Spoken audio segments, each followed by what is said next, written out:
মাত্ৰ অগলৰ গুন্ডা বাহিনীৰ অতপালি অগপৰ গুন্ডা বাহিনীৰ অপব্যবহাৰ কৰি আমাৰ সংখ্যালঘু মানুহক আমাৰ অধিকাৰ আৰু আমাৰ ন্যায়ৰ পৰা বঞ্চিত কৰিব বিচাৰিছে।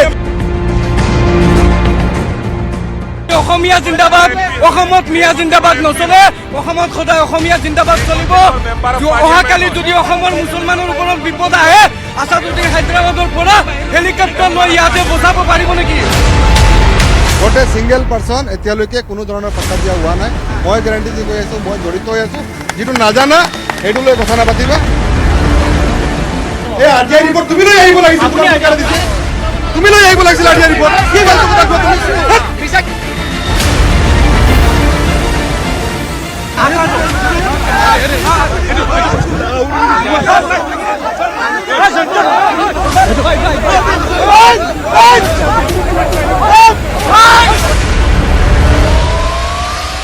এইটো নিয়ম নহয়, এইটো নিয়ম নহয়।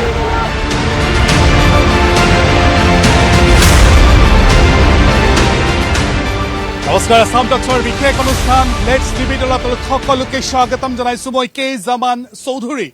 আজি আমি ষ্টুডিঅ'ত নহয়, ষ্টুডিঅ'ৰ বাহিৰত আছো আৰু এই মুহূৰ্তত মই ডবকাত উপস্থিত আছো। ডবকাত এই কাৰণেই উপস্থিত আছো কাৰণ ৰাজ্যত যিহেতু নিৰ্বাচনলৈ মাজত মাত্ৰ আৰু কেইটামান দিন বাকী, ভোট গ্ৰহণৰ পূৰ্বে সমগ্ৰ ৰাজ্যতে এই মুহূৰ্তত তুংগত হৈ পৰিছে নিৰ্বাচনী প্ৰচাৰ।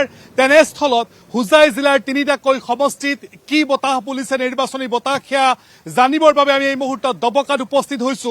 আমি হোজাই জিলাৰ হোজাই, লামডিং আৰু বিন্নাকান্দি সমষ্টিৰ ওপৰত আজিৰ দিনটোত আলোকপাত কৰাৰ চেষ্টা কৰিম। তাৰ সমান্তৰালকৈ যিহেতু বহু হাই প্ৰফাইল সমষ্টিৰূপে এই মুহূৰ্তত পৰিগণিত হৈছে বিন্নাকান্দি সমষ্টিটো, কাৰণ বিন্নাকান্দি সমষ্টিটোৰ পৰা এইবাৰ দুগৰাকীকৈ কোটিপতি প্ৰাৰ্থীয়ে প্ৰতিদ্বন্দ্বিতা কৰিছে।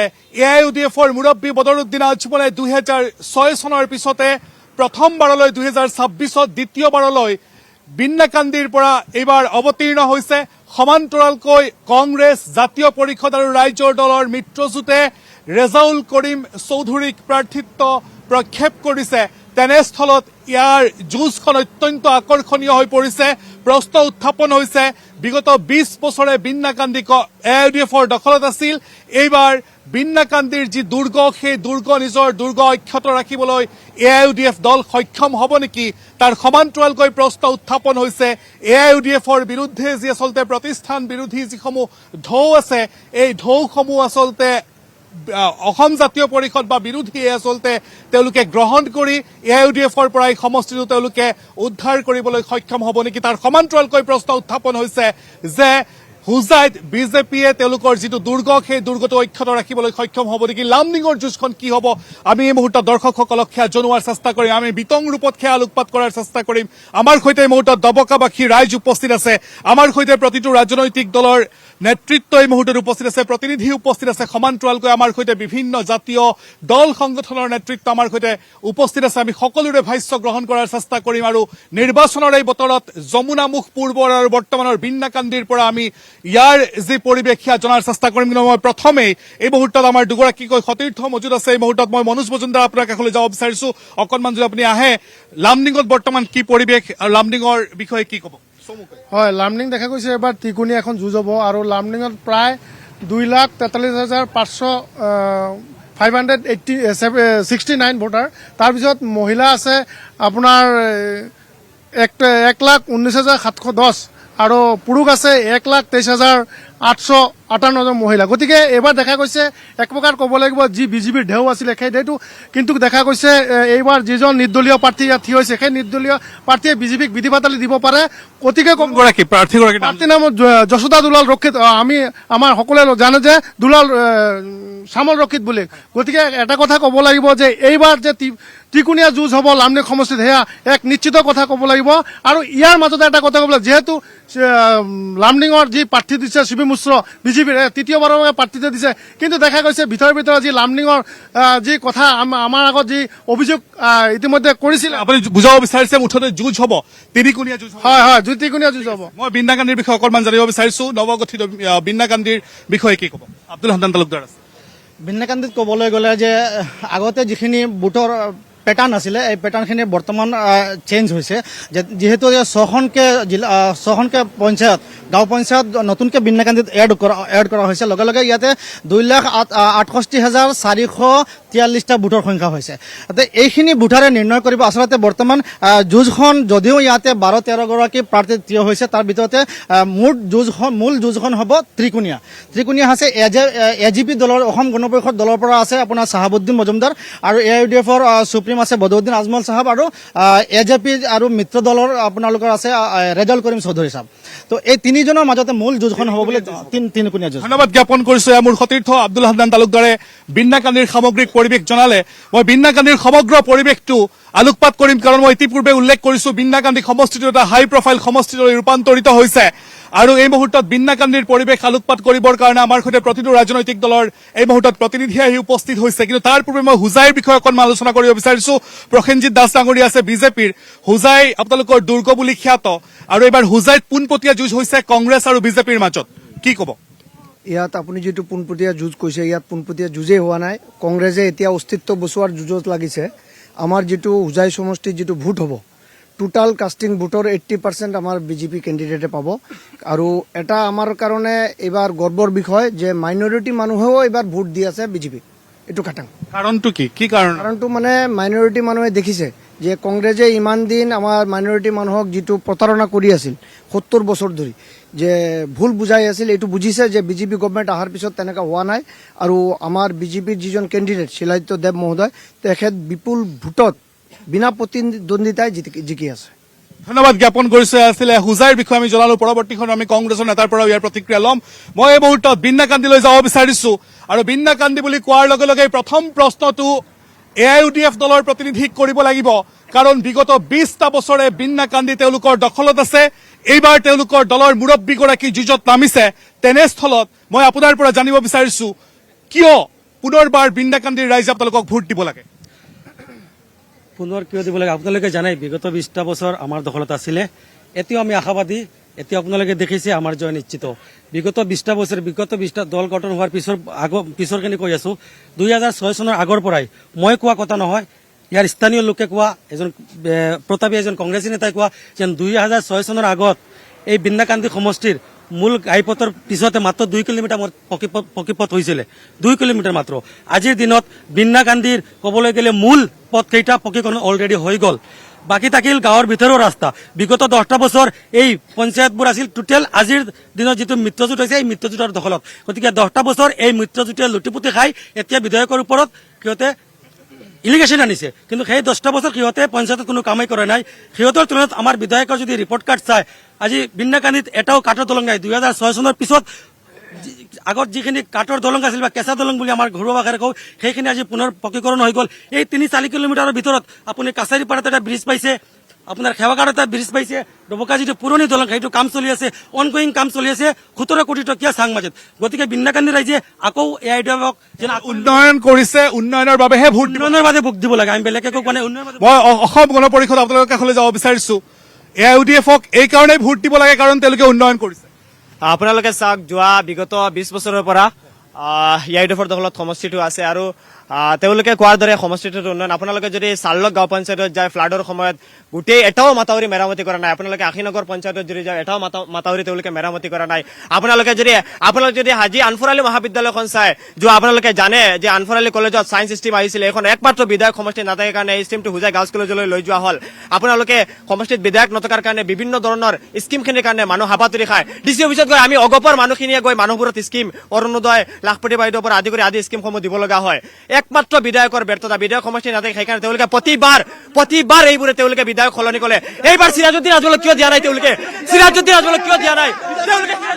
নহয় মই চৰকাৰ চলি আছে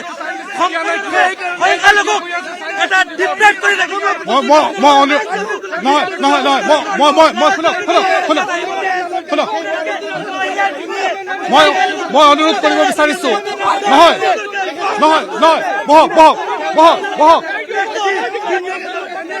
নহয় শুনক মই প্ৰত্যেক নহয় ডাঙৰীয়া মই আপোনাক সময় দিছো নে মই সময় দিছো আপোনাক সময় দিছো মই আকৌ সময় দিম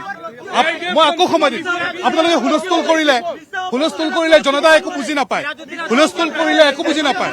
কাম যদি কৰিছে ইমান বিতৰ্ক নকৰে, বহি পেলাই আপোনালোকে কথাখিনি নিজৰ ৰাখক, মই প্ৰত্যেককে সমান সময় দিম। ইমান কাম যদি কৰিছে তেওঁলোকে চিৰাজুদ্দিন আজমলক কিয় সলাইছে? প্ৰতিবাৰ কিয় ইয়াৰডুফে প্ৰাৰ্থী সলায়? সমষ্টিত তেওঁলোকৰ ইয়াৰডুফৰ বিধায়কজন নাথাকে আৰু তেওঁলোকৰ বিধায়কে 5 বছৰ মানুহে নাপায় কাৰণে তেওঁলোকে প্ৰতিবাৰ সলাই দিয়ে। আৰু এইবাৰ যোৱাবাৰ 10 লাখ ভোটত দুবৰি থাৰা মানুহজনক আনি দিছে আৰু তেওঁলোকে দেখিছে এইবাৰ নিশ্চিত হাৰিব। সেইকাৰণে বদৰুদ্দিন আজমলৰ মুখত তেওঁ পৰাজয়ৰ এখন স্পষ্ট ছবি। সেইকাৰণে হায়দৰাবাদৰ পৰা আছাদুদ্দিন ওৱেইছিক আনি ইয়াতে মিয়া ৰাজনীতি কৰি আছে। যি সময়ত মানে মিয়া ৰাজনীতি আমাৰ বিন্না গান্ধীত মই এটা কথা স্পষ্ট ক'ব বিচাৰিছো, এজনো মিয়া নাই, চব খিলঞ্জীয়া। এইখিনি সময়ত বদৰুদ্দিন আজমলে আছাদুদ্দিন ওৱেইছিৰ দ্বাৰা সকলো মানুহক মিয়া সজাই আছে। বিন্না গান্ধী মানুহে মানে তেওঁৰ কাৰণে লাজত ভুগি আছে আজি গোটেই অসমৰ প্ৰেক্ষাপটত। সেইকাৰণে এইবাৰ ইয়াইটো ফটাব লাগে। বিন্না গান্ধী সমষ্টিৰ নতুন প্ৰজন্মক এইবাৰ মানে চান্স দিব লাগে, নতুন এজন বিধায়ক বনাব লাগে। মই আকৌ সময় দিম আপোনাক। কংগ্ৰেছৰ প্ৰতিনিধি আছে এই মুহূৰ্তত। এই মুহূৰ্তত কংগ্ৰেছ আৰু অসম জাতীয় পৰিষদৰ প্ৰতিনিধি অহা নাই। আমি পৰৱৰ্তী সময়ত যদি তেওঁলোক আহে তেওঁলোকৰ মন্তব্য লোৱাৰ চেষ্টা কৰিম। মই জাতীয় দল সংগঠন আছে, আসু আছে, AJYCP আছে আৰু আমচু আছে। মই প্ৰথমে আপোনালোকৰ পৰা আৰম্ভ কৰিব বিচাৰিছো। যমুনামুখৰ পূৰ্বৰ যমুনামুখ বৰ্তমানৰ বিন্নাকান্দি সমষ্টিৰ প্ৰেক্ষাপটক লৈ কি ক'ব? ৰাজনৈতিক প্ৰেক্ষাপট হয়, আমি দেখিছোঁ ইয়াত যিসকলে যুঁজ দি আছে, আমি এনেকুৱা দেখিছোঁ বহুত ধৰণৰ সমস্যাত আছোঁ। পূৰ্বৰ যমুনামুখ সমষ্টি, এতিয়া বিন্নাকান্দি সমষ্টিত বহুত ধৰণৰ উন্নয়ন কিছুমান হৈছে, কিছুমান হোৱা নাই। বহুত ধৰণে আমাৰ শিক্ষাৰ ক্ষেত্ৰত উন্নয়ন বোলে হোৱা নাই। যিহেতু আমাৰ ডবকা হায়াৰ ছেকেণ্ডাৰীখনত এতিয়ালৈকে পৰ্যাপ্ত পৰিমাণে শিক্ষক নাই। এইটো কিছু উন্নয়ন হৈছে বুলি ক'ব বিচাৰে, মানে বিধায়কে কিছু কাম কৰিছে, কিছুমান হৈছে, যিবিলাক কিছুমান হৈছে, কিন্তু সম্পূৰ্ণৰূপে আমাৰ উন্নয়ন হোৱা নাই। ইয়াৰ পিছত আমি হোজাই ডিষ্ট্ৰিক্টত যেতিয়া আমাৰ প্ৰদ্যুৎ বৰদলৈ তেওঁলোকে যেতিয়া MP আছিল তেতিয়াৰ পৰা আমি এতিয়ালৈকে দাবী দি আছো, MLA MPক দাবী দি আছো যে হোজাই জিলাত এখন লাইব্ৰেৰী নাই, জিলা লাইব্ৰেৰী এখনো নাই। কিন্তু কোনেও এইকেইটা গুৰুত্ব কাণ খাৰ দিয়া নাই। মই আকৌ আহিম আপোনাৰ কাষলৈ। AJYCP নেতৃত্ব আছে, আপোনাৰ কাষলৈ আহিব বিচাৰিছো। হয়, ইতিমধ্যে বিধায়কৰ এগৰাকী মানুহে উল্লেখ কৰিছে যে উন্নয়ন হৈছে, 2-এটা ৰাস্তা হৈছে বা দলং এখন হৈছে, মানে যে সমষ্টি 20 বছৰৰ পৰা উন্নয়ন হৈছে সেইটো নহয়। আজি আমাৰ যদি চাওঁ, শিক্ষা ব্যৱস্থা, স্বাস্থ্য ব্যৱস্থা সকলো জৰাজীৰ্ণ অৱস্থাত আছে। আজি বৰ্তমান ক্লাছ 6ত নামভৰ্তি কৰি আছে ষ্টুডেণ্টে, যিখিনি ইয়াত ডবকাত, যিহেতু আমি ডবকাত আছো, ডবকাত 4খনমান স্কুল আছে, ME স্কুল। তাত ছাত্ৰ ছাত্ৰীয়ে যিখিনি নামভৰ্তি কৰি আছে, পৰ্যাপ্ত পৰিমাণে শিক্ষকৰ অভাৱ আছে, শ্ৰেণী কোঠাৰ অভাৱ আছে, যাৰ কাৰণে আজি শিক্ষা ব্যৱস্থাৰ পৰা ছাত্ৰ ছাত্ৰীখিনি বঞ্চিত হৈ আছে। তেওঁলোকে উল্লেখ কৰিছে দলং এখন বনাইছে, দলং এখন বনোৱা মানে গোটেইখিনি উন্নয়ন নুবুজাই নহয়। গতিকে আজি তেওঁলোকক যে ভোট দিব মানুহে, কিহৰ ভিত্তিত দিব? প্ৰায় 20 বছৰ এটা সময়ত মানুহে পৰিৱৰ্তন বিচাৰিছিল, কিন্তু এতিয়া মানুহে পৰিত্ৰাণ বিচাৰিছে। গতিকে এই সময়ত তেওঁলোকে যিখিনি ডাকডোল বজাই আছে, এইখিনিয়ে নহ'ব। গতিকে অনাগত সময়ত তেওঁলোকৰ পৰিকল্পনা কি, সেই পৰিকল্পনাখিনি আজি উপস্থাপন ঠিক আছে, হ'ব। মই আমচুৰ আপোনাৰ কাষলৈ আহিব বিচাৰিছো। আমচু বুলি কোৱাৰ লগে লগে সংখ্যালঘু এলেকাত আপোনালোকৰ সাংঘাতিক প্ৰভাৱ থকা পৰিলক্ষিত হয়। আৰু পূৰ্বতে যদি আমি আমচুৰ ইতিহাস চাওঁ, আমচুৰ পৰা ওলাই আপোনালোকৰ বিভিন্ন নেতা গৈ ইতিপূৰ্বে কংগ্ৰেছত সংস্থাপিত হৈছে আৰু খুব শেহতীয়াকৈ ৰেজাউল কৰিম চৰকাৰ AIUDFত গৈ এক প্ৰকাৰৰ সংস্থাপিত হৈছে বুলি বা হ'বলৈ গৈ আছে বুলি আমি ক'ব পাৰোঁ। তেনেস্থলত এই মুহূৰ্তত যিহেতু AIUDFৰ মুৰব্বীগৰাকী এই সমষ্টিটোত প্ৰতিদ্বন্দ্বিতা কৰিছে, তেনেস্থলত আপোনালোকৰ স্থিতি কি হ'ব? আচলতে সংখ্যালঘু লোকক আপোনালোকে কি আহ্বান জনাব? চাওক, পোনপ্ৰথমে যিসকল নিৰ্বাচনত অৱতীৰ্ণ হৈছে সকলোকে শুভেচ্ছা জ্ঞাপন কৰিছোঁ। আমি বিগত দিনৰ পৰা দেখা পাইছোঁ, আৰু এটা কথা ক্লিয়াৰ কৰি দিওঁ, আমচুৰ মজিয়াৰ পৰা যিসকল গৈছে মাথো কংগ্ৰেছে নহয়, বিভিন্ন ৰাজনৈতিক দলৰ লগত জড়িত হৈছে। আৰু আমচুৰ মজিয়াৰ পৰা যোৱাৰ পিছত তেওঁলোকৰ ব্যক্তিগত বিসৰ্জয় বিতয়া। প্ৰাক্তন আমচু নেতা হিচাপে আমি তেখেতসকলৰ বাবে যিমানখিনি কৰণীয় আমি কৰি যাম, এইটো স্পষ্ট। ইয়াত দেখা গৈছে নিৰ্বাচনৰ সময় বিভিন্ন ৰাজনৈতিক দলসমূহে এটা দলে আন এটা দলক বোকা ছটিয়াৰ ৰাজনীতি কৰি থাকে। বিগত দিনত অমুক ৰাজনৈতিক দলে, অমুক নেতাই এই কামসমূহ কৰা নাই, যাৰ বাবে অন্য এজনক ভোট দিবলৈ তেখেতে কয়। তেখেতে কি কৰিব? তেখেতক কিহৰ কাৰণে ভোট দিব? উঠি অহা প্ৰজন্মই আজি স্বাস্থ্য শিক্ষাৰ ক্ষেত্ৰত, আজি এই বিন্নাকান্দি হোজাই জিলাৰ বিভিন্ন এলেকাত ছাত্ৰ ছাত্ৰী অনুপাতে শিক্ষাগুৰু নাই। বিভিন্ন বিদ্যালয় আছে হোজাই জিলাৰ বিন্নাকান্দি এলেকাতো, ছাত্ৰ ছাত্ৰী আছে, এজনো শিক্ষাগুৰু নাই। এনে এক পৰিৱেশৰ মাজত উঠি অহা প্ৰজন্মই বাণিজ্যিক দিশত বা কৰ্মসংস্থাপনৰ ক্ষেত্ৰত মাথো আঁচনিৰ ওপৰত আমি নিৰ্ভৰশীল হ'লে নহ'ব। এই ধৰণৰ কামসমূহ কৰাৰ ক্ষেত্ৰত, সৰ্বাংগীন উন্নয়নৰ ক্ষেত্ৰত কোনো এজন ৰাজনৈতিক নেতাই আজিৰ দিন পৰ্যন্ত তেখেতে কি আঁচনি বা কি ধৰণৰ পদক্ষেপ ল'ব আমাৰ পৰিলক্ষিত হোৱা নাই। আমি উঠি অহা প্ৰজন্মই বিচাৰিছোঁ, বিগত দিনত কি হৈছে সেইখিনি নহয়, বিগত দিনত যিখিনি দুখ কৰিছে ৰাইজ আছে, ৰাইজে বিবেচনা কৰিব। আগন্তুক দিনত যিসকল নতুন নতুন নেতাসকল আছে, আজি বিভিন্ন ৰাজনৈতিক দলৰ পৰা আজি প্ৰতিদ্বন্দ্বিতা কৰিছে, সেইসকলে আগন্তুক দিনত এইখন সমষ্টিৰ উঠি অহা প্ৰজন্মৰ বাবে কি কৰিব, কোনো এজনে এনেধৰণৰ কাম কৰিবলৈ কৰা বা এনেধৰণৰ প্ৰতিশ্ৰুতি দিয়া দেখা যোৱা নাই।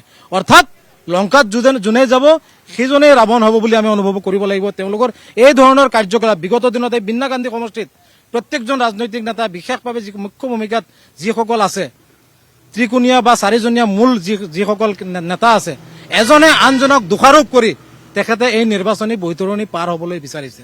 এই ধৰণৰ প্ৰচাৰৰ পৰা বিৰত থাকিব লাগে। মই বিনম্ৰতাৰে আপোনালোকৰ জৰিয়তে সকলোকে আহ্বান জনাইছো, উঠি অহা প্ৰজন্মৰ বাবে আপোনালোকে কি কৰিব, আই মাতৃসকলৰ বাবে কি কৰিব, শিক্ষাৰ ক্ষেত্ৰত এই এলেকাৰ পৰা ভাল IPS অফিচাৰ, ডাঙৰ বিষয়া হৈ সমাজৰ বাবে ভাল কাম কৰাৰ ক্ষেত্ৰত আপোনালোকৰ ভূমিকা কি আছে, এই ক্ষেত্ৰত আপোনালোকৰ স্থিতি স্পষ্ট কৰক, তেতিয়াহে ৰাইজে বিবেচনা কৰিব কাক ভোট দিব, কাক দিব।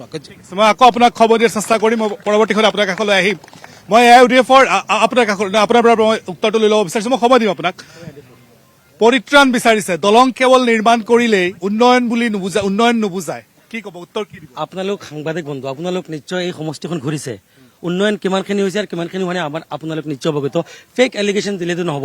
আজি বিন্নাকান্দি সমষ্টিৰ আপুনি সৰুপতাৰৰ পৰা যমুনাখমুখলৈকে যাওক, ৰাস্তা ঘাট নাই ভাই, শিক্ষা ভাই, বৰষুণ দিলে ইয়াতো বোকা হয় ভাই, বৰষুণ দিলেতো আপোনাৰ চোতালতো বোকা হয়। সেইটো আপোনালোকৰ চৰকাৰৰ, সেইটো ডবল ইঞ্জিন চৰকাৰৰ। মই সময় দিম কৰিব, লাজ ল'ব লাগিছে। সময় দিম। চৰকাৰে কৰিছে। আপোনালোকৰ যদি উন্নয়নৰ নামত ভোট খোজক, মিয়াৰ নামত ভোট নুখুজিব, উন্নয়নৰ নামত ভোট খোজক, মিয়া পলিটিক্স বন্ধ কৰক আপোনালোকে। সময় দিম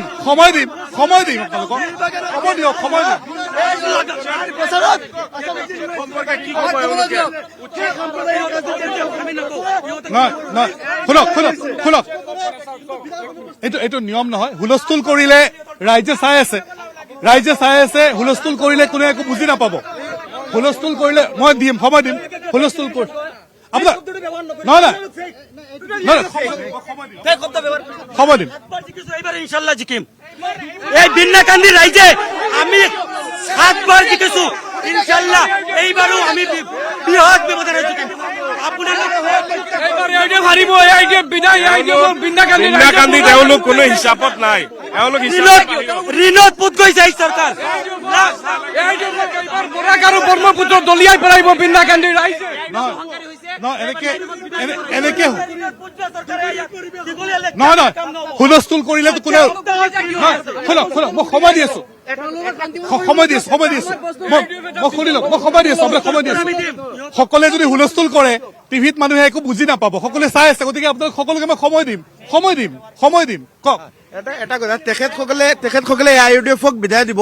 তেখেতসকল এনে এটা দল, তেখেতসকলে আজি বিন্নাকান্দি সমষ্টিত নমিনেশ্যন আগৰ দিনলৈকে কোনো প্ৰাৰ্থী পোৱা নাই, কংগ্ৰেছৰ পৰা প্ৰাৰ্থী নি আজি প্ৰাৰ্থিত্ব দিছে। আৰু শুনক, তাৰপিছত আমি আৰু এটা কথা কওঁ, তেখেতসকলক আমি এটা কুৱেশ্যন কৰিছো, তেখেতসকলৰ মিত্ৰ দল BJP-য়ে যে কৈছে মুছলমানৰ ভোট নালাগে, সেই কথাত তেখেতৰ স্থিতি কি, তেখেতসকলৰ স্থিতি কি?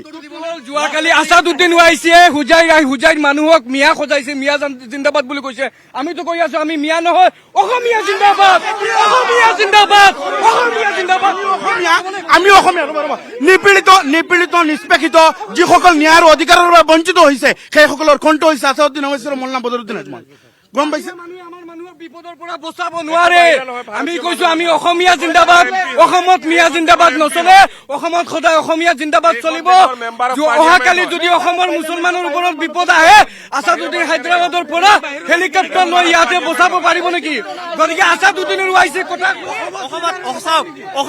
অসমত বদৰুদ্দিন আজমলৰ সভা চাবলৈ হাজাৰ হাজাৰ মানুহে ভিৰ কৰিছিল। আজি তেওঁৰ অৱস্থা এনেকুৱা হৈছে, তেওঁ হায়দৰাবাদৰ পৰা মানুহ আনিব লগা হৈছে। তেওঁলোক বিধায়ক, সমালোচনা তেওঁলোকে সহ্য কৰিব নোৱাৰে, সমালোচনা অগমে সহ্য কৰিব নেকি? নেকি? ছাত্ৰ সংগঠনে সহ্য কৰিব নেকি সমষ্টিত সমালোচনা? তেওঁলোকে শিক্ষানুষ্ঠান প্ৰাইভেট খুলি হাজাৰ হাজাৰ টকা লৈ তেওঁলোকে কয় সমষ্টি উন্নয়ন কৰিছে।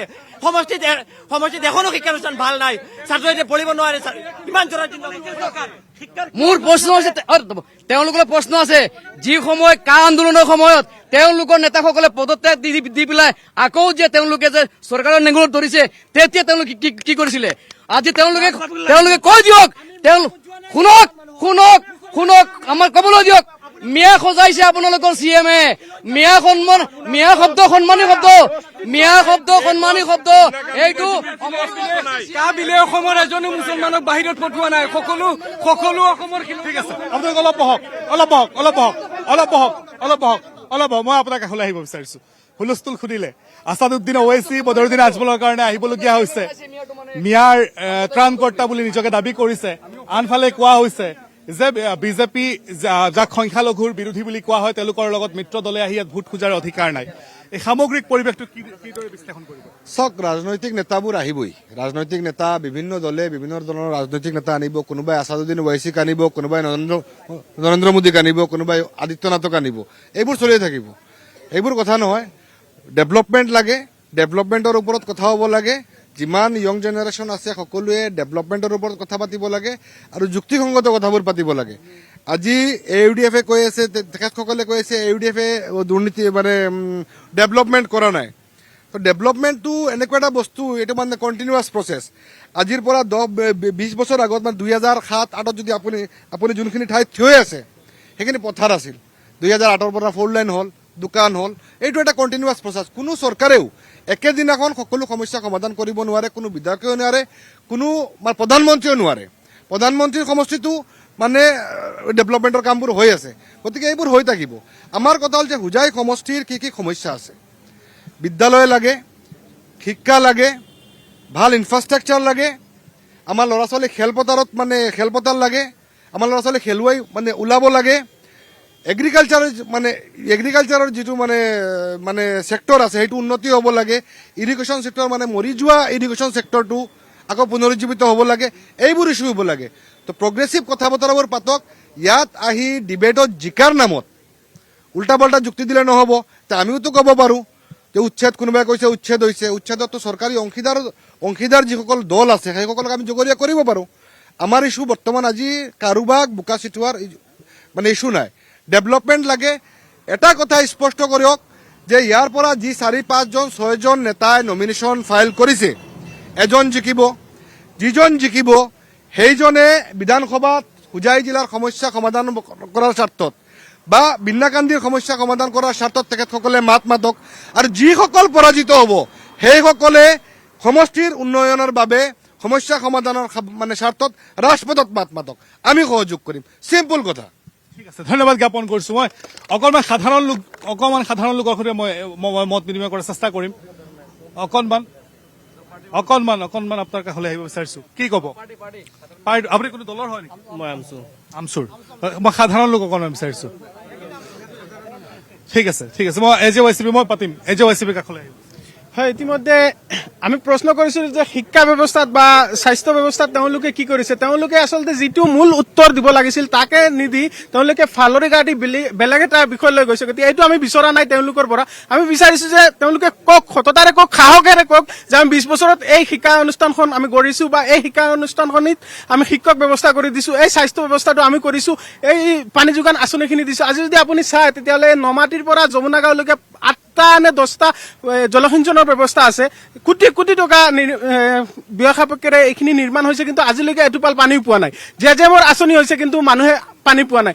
এইখিনি তেওঁলোকে 20 বছৰ যে তেওঁলোকে কৰিছে নে চৰকাৰে কৰিছে, কোনে কৰিছে? এওঁলোকৰ আজিলৈকে জনসাধাৰণে যিখিনি সুফল পাব লাগিছিল এইখিনি পোৱা নাই। এইখিনি ব্যৱস্থাত কি হ'ব?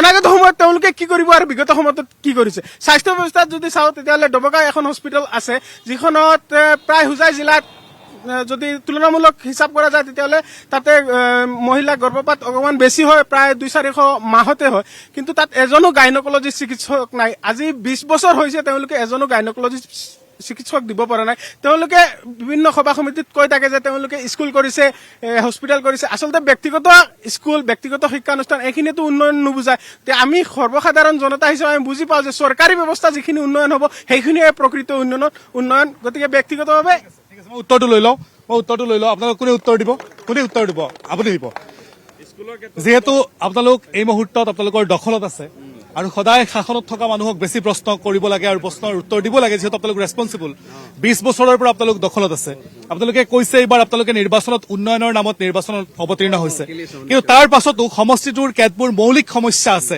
শিক্ষাৰ ক্ষেত্ৰত সমস্যা আছে স্বাস্থ্যৰ ক্ষেত্ৰত সমস্যা আছে তেনেস্থলত এই মৌলিক সমস্যাসমূহ সমাধান কৰাত আপোনালোকে বিগত দিনত কিয় ব্যৰ্থ হ'ল চাওক এই যিবিলাক সমস্যা কৈছে আজিৰ দিনত চাওক চৰকাৰী স্কুলবিলাক বন্ধ হৈ আছে এইটো কাৰ গাফিলতি আজি য'ত নেকি চৰকাৰী স্কুলবিলাক বন্ধ হৈ আছে য'ত নেকি সংখ্যালঘু সমষ্টিবিলাকত মানে 400-500 শিক্ষাৰ্থী থকাৰ পিছত এজন দুজন শিক্ষক আৰু সংখ্যা ৰ'ব আৰে ভাই ক'বলৈ দিয়ক আপোনাৰ ক'বলৈ দিয়ক না আৰে ভাই ক'বলৈ নিদিয়ে কিয় ক'বলৈ দিয়ক উত্তৰটো দিব দিয়ক আপুনি ক'বলৈ দিয়ক না আৰে ভাই আমৰা ক'বলৈ দিয়ক না যি সময়ত নি সংখ্যালঘু আপোনাৰ এৰিয়াত এটা স্কুলত 400-500 ল'ৰা ছোৱালী থাকিলে আপোনাৰ এজন বা দুজন শিক্ষক কিন্তু সংখ্যাগুৰু এৰিয়াত আপোনাৰ 200-300 ছাত্ৰ থাকিলে আপোনাৰ 12-13জন শিক্ষক থাকে এই বিষয়ে আপোনালোকে ছাত্ৰ সংগঠন আমি বুজি পাইছো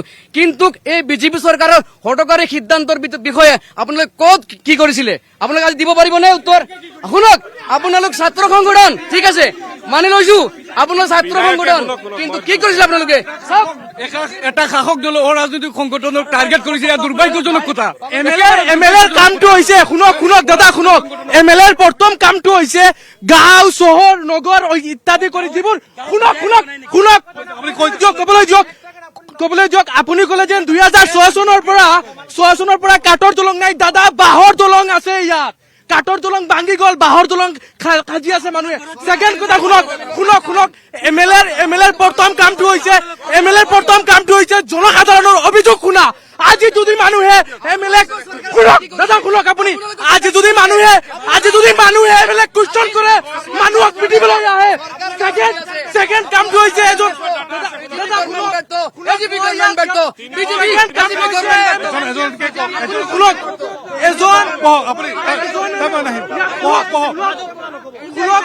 মাজত কথা নকব ভালকে শুনক ঠিক আছে মই আহি আছো বহক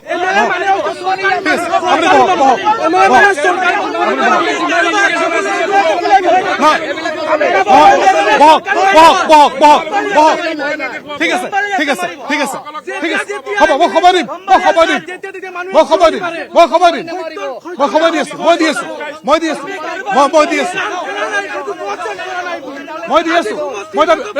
ব্ৰেক ল'ম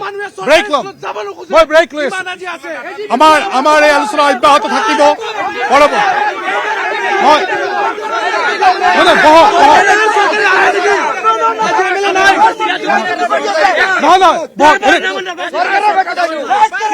সময় দি আছো নহয় মই আপোনালোকক সময় দি আছো নে নাই কিয় হুলস্থুল কৰি আছে মই দি আছো সময় বহক ঠিক আছে বহক মই সময় দিম এইটো নিয়ম নহয় এটা বহক দবকাবাসী ৰাইজৰ মাজত আছো আৰু তাৰ সমান্তৰালকৈ বিভিন্ন ৰাজনৈতিক অৰাজনৈতিক দল সংগঠনৰ প্ৰতিনিধি এই মুহূৰ্তত আমাৰ সৈতে উপস্থিত আছে আমি হুজাই জিলাৰ লামডিং আৰু বিন্নাকান্দি সমষ্টিক লৈ আলোকপাত কৰাৰ চেষ্টা কৰিছো বিশেষকৈ আমি বিন্নাকান্দিক লৈ আলোকপাত কৰাৰ চেষ্টা কৰিছো কাৰণ বিন্নাকান্দি এই মুহূৰ্তত অসমৰ যিসমূহ সমষ্টি হাই প্ৰফাইল সমষ্টিৰ ৰূপে হিচাপ কৰা হৈছে সেই সমষ্টিসমূহৰ এটা অন্যতম হল বিন্নাকান্দি সমষ্টি বদৰুদ্দিন আজমল AIUDF দলৰ মুৰব্বীগৰাকীয়ে এইবাৰ যুঁজত অৱতীৰ্ণ হৈছে নিজে তাৰ সমান্তৰালকৈ এইবাৰ অসম জাতীয় পৰিষদ আৰু কংগ্ৰেছ মিত্ৰজোঁটৰ প্ৰাৰ্থী ৰাজাউল কৰিম চৌধুৰীয়ে এই মুহূৰ্তত প্ৰতিদ্বন্দ্বিতা কৰিছে NDA মিত্ৰজোঁটৰ প্ৰাৰ্থীৰূপে চাহাবুদ্দিন মজুমদাৰে এই মুহূৰ্তত প্ৰতিদ্বন্দ্বিতা কৰিছে বিন্নাকান্দিৰ এই পৰিৱেশ পৰিস্থিতি আমি আলোকপাত কৰাৰ চেষ্টা কৰিছো মই দল সংগঠনৰ প্ৰতিনিধিৰ কাষলৈ যোৱাৰ পূৰ্বে মই আছুৰ কাষলৈ আহিব বিচাৰিছো কি ক'ব সমগ্ৰ পৰিৱেশটো দেখিলে AIUDFে দাবী কৰিছে যে তেওঁলোকে উন্নয়ন কৰিছে আৰু উন্নয়নমূলক কামৰ বাবে তেওঁলোকক পুনৰবাৰ ভোট দিব লাগে নিৰ্বাচিত কৰিব। চাওক, কিছুমানে কৈ আছে সমষ্টি কাম হৈছে, দলং হৈছে, ৰাস্তা হৈছে, যিখিনি ভাল কাম হৈছে তাৰ সেইটো আমি আদৰণি জনাইছোঁ। কিন্তু আমাৰ বাকী থকা কামখিনি আমাৰ কেতিয়া হ'ব? আমাৰ এই পিছপৰা সমষ্টিখন শিক্ষাৰ ক্ষেত্ৰত হওক, স্বাস্থ্যৰ ক্ষেত্ৰত হওক, বহুত পিছ পৰি আছে। আমাৰ দবকা এনেকুৱা বৃন্দাকান্দি সমষ্টিৰ ভিতৰত এনেকুৱা বহুত স্কুল আছে যিসমূহ স্কুলত পৰ্যাপ্ত পৰিমাণে শিক্ষকৰ ব্যৱস্থা কৰা হোৱা নাই, স্বাস্থ্যৰ ব্যৱস্থা কৰা হোৱা নাই, ৰাস্তা ঘাট সম্পূৰ্ণ হোৱা নাই। যিখিনি ভাল কাম হৈছে সেইখিনি আমি আদৰণি জনাইছোঁ, কিন্তু আমাৰ বাকী থকা কামখিনি আমাৰ কেতিয়া হ'ব? সেইখিনি আমাক লাগে। উন্নত হৈছে, উন্নত হোৱা নাই, সেইখিনি বস্তু লৈ ৰাজনীতি কৰিবলৈ নাযাওঁ আমি। আমাক কাম লাগে। আমাৰ বাকী থকা কামখিনি কেতিয়া হ'ব সেইটো আমাক উত্তৰ লাগে। ঠিক আছে, ঠিক আছে। আপোনাৰ কাষলৈ আহিব বিচাৰিছিলোঁ AJYCP। হয়, হোজাই জিলাত 3টা সমষ্টি আছে। 3টা সমষ্টি আমি এগৰাকী জাতীয়তাবাদী চিন্তাধাৰাৰে প্ৰতিনিধিত্ব কৰা আমি নেতা বিচাৰিছোঁ, যিগৰাকী আমাৰ সৰ্বাংগীন উন্নতি কৰিব পাৰে তেনে এগৰাকী নেতা আমি বিচাৰিছোঁ। গতিকে দেখা গৈছে বিগত সময়ত 20 বছৰত তেওঁলোকে কিছু কিছু কাম কৰিছে, যদিও এতিয়াও স্বাস্থ্যৰ ক্ষেত্ৰত বা শিক্ষাৰ ক্ষেত্ৰত কৰিবলগীয়া বহুখিনি আছে। এই কামখিনি অনাগত সময়ত কৰিব লাগে, বা খোৱা পানীৰ যোগানৰ ক্ষেত্ৰত বহুখিনি কৰিবলগীয়া আছে। আজি হালদিয়াটি অঞ্চলত প্ৰায় 20 বছৰ তেওঁলোকে শাসনত আছিলে। আৰ্ছেনিকৰ বাবে যিখিনি ফ্লৰাইড আছিলে তাত প্ৰায় 1008জন মানুহ জীৱনৰ বাবে গুণীয়া হৈ পৰিছে। তেনেধৰণৰ পৰিৱেশ আছে। এইখিনি চৰকাৰী তথ্য। হাতী মানুহৰ সংঘাত আছে। এইখিনি চৰকাৰীভাৱে কিদৰে সমাধান কৰিব সেই ব্যৱস্থাখিনি অনাগত সময়ত কৰিব লাগে। তাৰপাছত যিখিনি পঞ্চায়ত লেভেল আছে, তেওঁ অকণমান আগতে এগৰাকীয়ে কৈছে যে কংগ্ৰেছৰ দখলত 10টা বছৰৰ পৰা পঞ্চায়তখিনি আছে। তেওঁ পাহৰি গৈছে ইয়াৰ আগতে আৰু 10টা বছৰ তেওঁলোকৰ দখলত আছিলে। সেই সময়ত তেওঁলোকে কি কৰিছিলে? যদি তেওঁলোকে সেই সময়ত কৰি দিলে হয় তেতিয়াহ'লে আজি হয়তো এই পৰিৱেশ নহ'লে হয়। গতিকে আপোনালোকৰ মাধ্যমেৰে আমি সৰ্বসাধাৰণ জনতাকো আহ্বান কৰিছোঁ আৰু তেখেতসকলকো আহ্বান কৰিছোঁ যাতে অনাগত সময়ত আমাৰ এই পিছপৰা অঞ্চলখন লৈ বা এই পিছপৰা সমষ্টিসমূহ লৈ তেওঁলোকৰ পৰিকল্পনা কি বা কি আছে, যুৱ প্ৰজন্মক লৈ তেওঁলোকে কি কৰিব বিচাৰে এইখিনি ৰাজহুৱা কৰক, আৰু কাম লৈ তেওঁলোকে ভোট বিচাৰক। তেওঁলোকে ধৰ্ম বা অন্যান্য বিষয়সমূহ নানে, কাম যিখিনি আছে ঠিক আছে। মই পুনৰ সময় দিয়াৰ চেষ্টা কৰিম। আপোনাৰ কাষলৈ পুনৰবাৰ আহিব বিচাৰিছোঁ। চাওক, ইতিমধ্যে উল্লেখ কৰিছোঁ, মূল কথাটো এটা যে উন্নয়ন প্ৰক্ৰিয়া যিটো উন্নয়ন প্ৰক্ৰিয়া ধাৰাবাহিকভাৱে হ'ব লাগিব।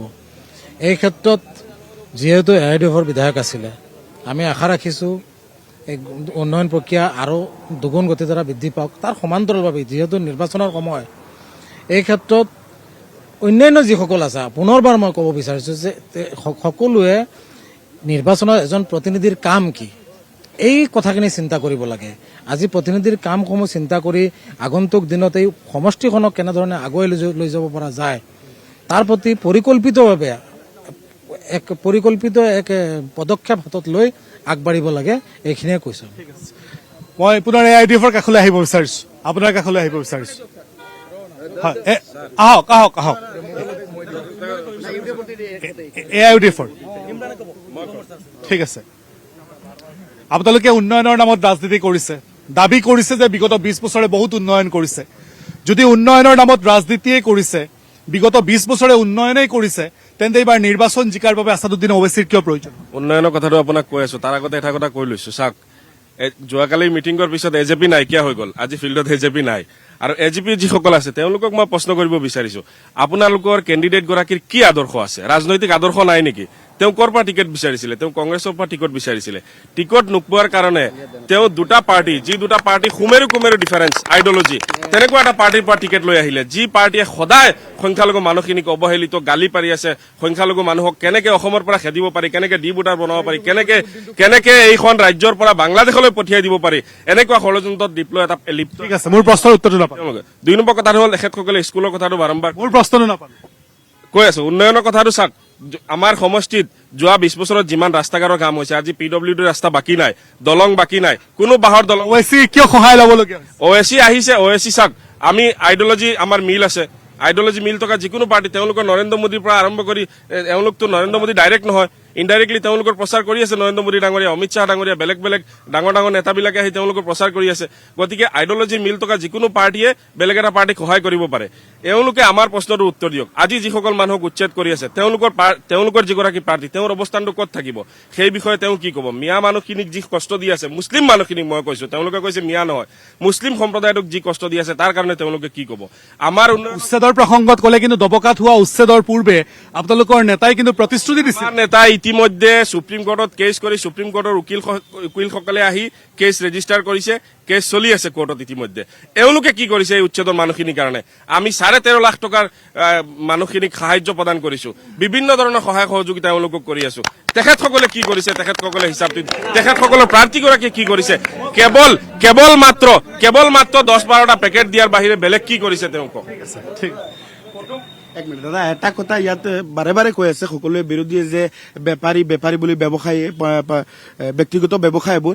আপুনি চাওক, আমাৰ এই মৌলানা বদৰুদ্দিন আজমলে হওক বা আজমল ফেমিলি হওক, এই যিখিনি শিক্ষানুষ্ঠানৰ স্বাস্থ্যৰ কাৰণে প্ৰাইভেটে হওক কৰিছে, কিন্তু তাত যিসকল আৰ্থিকভাৱে সবল আছে সেইসকলে পইচা দি আছে, ঠিক আছে, কিন্তু তাত কিমান গৰাকী ল'ৰা ছোৱালীয়ে বিনা পইচাত 100% ফ্ৰীত পঢ়ি পেলাই আজি এডভোকেট, IAS, IPS ডক্টৰ হৈ আছে। আৰু এক মিনিট দাদা চাওক, ৰ'ব আপোনালোক মই গৈ আছো 336 আকৌ দিম সময় উত্তৰটো লৈ যাওক। প্ৰথম কথা হ'ল তেওঁলোকৰ বিধায়ক 20 বছৰত যিমান কাম কৰিছে বিজেপিয়ে, AGPয়ে, NDA চৰকাৰে 3-4 বছৰত ইয়াতকে বেছি কাম কৰিছে। আপুনি চাওক অসম মালা ৰাস্তা, আপুনি চাওক A4 আছাম, সকলো স্কুল কলেজত কৰিবই লাগিব কাৰণ আপোনালোকৰ চৰকাৰ চলি লাগিব, আমি কৰি আছো। কিন্তু AIDFে যে আজিকালি প্ৰাইভেট স্কুলৰ কথাবোৰ কয়, আচলতে মইতো কম যে অসমৰ যিসকল সাধাৰণ ৰাইজ তেওঁলোকতকৈ ডাঙৰ সমাজ সেৱক অসমতো নাই। ৰাইজৰ টকাৰে যিবোৰ প্ৰায় চৰকাৰী স্কুল হয়, ৰাইজে চেলাৰী দিয়ে, ৰাইজে পঢ়াই আছে। কিন্তু AIDF দলৰ যিখিনি স্কুল আছে তেওঁলোকৰ আজমল ফাউণ্ডেশ্যনৰ সকলো স্কুলত সকলোতকৈ বেছি ফিজ। গতিকে প্ৰাইভেট স্কুলত ধম্বালি মাৰি লাভ নাই। তেওঁলোকৰ পূৰ্বৰ বিধায়ক আব্দুল ৰহিম আজমলে কৈছিলে বিন্দাকান্দি সমষ্টিত চুইমিং পুল বনাব, বিধানসভাত চুইমিং পুল বনাব।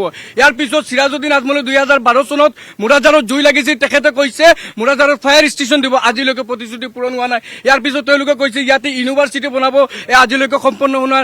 প্ৰতিটো বছৰত প্ৰতিটো নিৰ্বাচনত তেওঁলোকে কেৱল বাৰে বাৰে প্ৰতিশ্ৰুতি কৰে, কিন্তু ইয়াৰ পিছত 5 বছৰৰ কাৰণে তেওঁলোক লাপাতা হৈ যায় আৰু সমষ্টিখনত একাংশ নমিনীয়ে হাতত গতাই দিয়ে। কিন্তু নমিনীয়ে ৰ'ব আপোনালোকৰ প্ৰশ্ন, আপোনালোকৰ এই যে উচ্ছেদৰ কথাটো কৈছে, উচ্ছেদত 5 বছৰৰ বিধায়কে কিয় মানুহখিনিক পট্টা দিব পৰা নাই? মানুহখিনিক কিয় পট্টা দিয়া নাই? আজি যে তেওঁলোকৰ উচ্ছেদ হৈছে, তেওঁলোক সম্পূৰ্ণ যোৱাৰ মাত্ৰ 3 দিন হৈছে, যোৱাৰ মাত্ৰ 3 দিন হৈছে।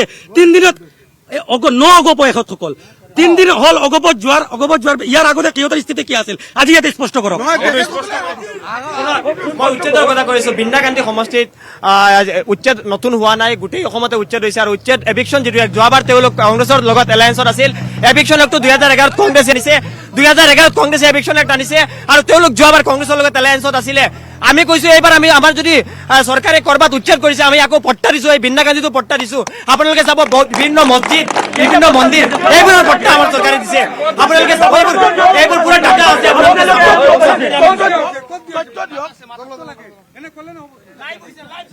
দমলা ভাইটি, তুমি নাজানা কিমানটা পাট্টা দিছে আজ বিন্দাকান্দিত?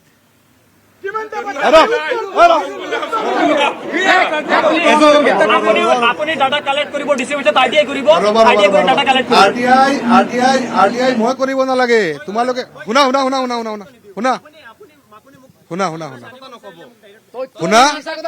এই দমলো না তোমৰা দমলো তোমালোকে এই ৰবা তোমালোকে উচ্ছেদ এইবোৰ লৈ কথা নাপাতিবা। উচ্ছেদ আমি ডিল কৰি আছো তো, মই কৈ আছো না, তুমি নাজানা, মোৰ পৰা শুনি লোৱা। নট এ সিংগল পাৰ্চন এতিয়ালৈকে কোনো ধৰণৰ পাট্টা দিয়া হোৱা নাই। মই গেৰাণ্টি দি কৈ আছো, মই জড়িত হৈ আছো। যিটো নাজানা সেইটো লৈ কথা নাপাতিবা। কাক দিছে পাট্টা? তুমি RTI ৰিপৰ্ট তুমি লৈ আহিব লাগিছিল, তোমাৰ চৰকাৰে দিছে, তুমি লৈ আহিব লাগিছিল RTI ৰিপৰ্ট। কি ভাল কথা কোৱা তুমি? মিছা কিয় কৈ আছা? নহয় কি হৈছে? কিলা কৰিব তুমি? কিলা কৰিব?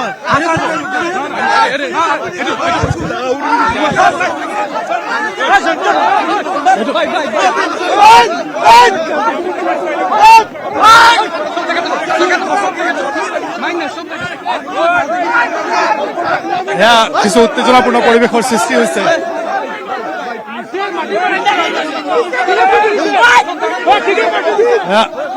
সকলোকে শান্ত হ'বলৈ অনুৰোধ জনাইছো। সকলোকে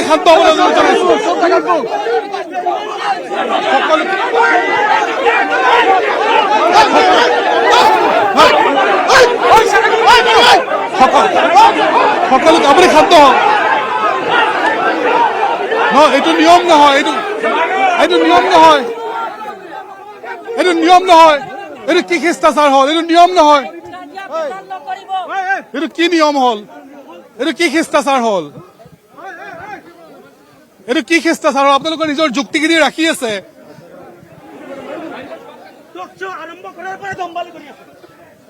নহয় নহয় এইটো নিয়ম নহয় আপোনালোকে নিজৰ যুক্তিখিনি ৰাখক মাৰপিটলৈকে কিয় যাব নহয় নহয় আমি সময় দি আছো আপোনালোকক তেওঁলোককো সময় দিছো আপোনালোককতো আপোনালোকে ক'ব নোৱাৰিব সময় দিয়া নাই বুলি আমাৰ কথা আমি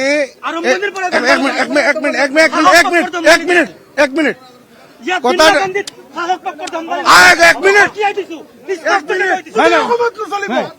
নাই নাই এইটো অসমৰ ৰাইজে চাই আছে অসমৰ ৰাইজে চাই আছে কি ভাল নহয় ডবকাৰ পৰা ভাল মেছেজ গৈছে ডবকাৰ পৰা কি ভাল বাৰ্তা গৈছে নেকি গোটেই অসমৰ মানুহে চাই আছে এইটো পোনপটীয়া সম্প্ৰচাৰণ লাইভ চলি আছে লাইভ টেলিকাষ্ট চলি আছে কেৱল মাত্ৰ অগলৰ গুণ্ডাবাহিনীৰ অতপালি অগপৰ গুণ্ডাবাহিনীৰ অপব্যৱহাৰ কৰি আমাৰ সংখ্যালঘু মানুহক আমাৰ অধিকাৰ আৰু আমাৰ ন্যায়ৰ পৰা বঞ্চিত কৰিব বিচাৰিছে আমি কেতিয়াও নামানো আমি আমাৰ অধিকাৰ আৰু ন্যায়ৰ কাৰণে সকলো সময়ত মতি যাম চাহে মৰেংগে লেকিন হাম আমাৰ ন্যায় के लिए बात करेंगे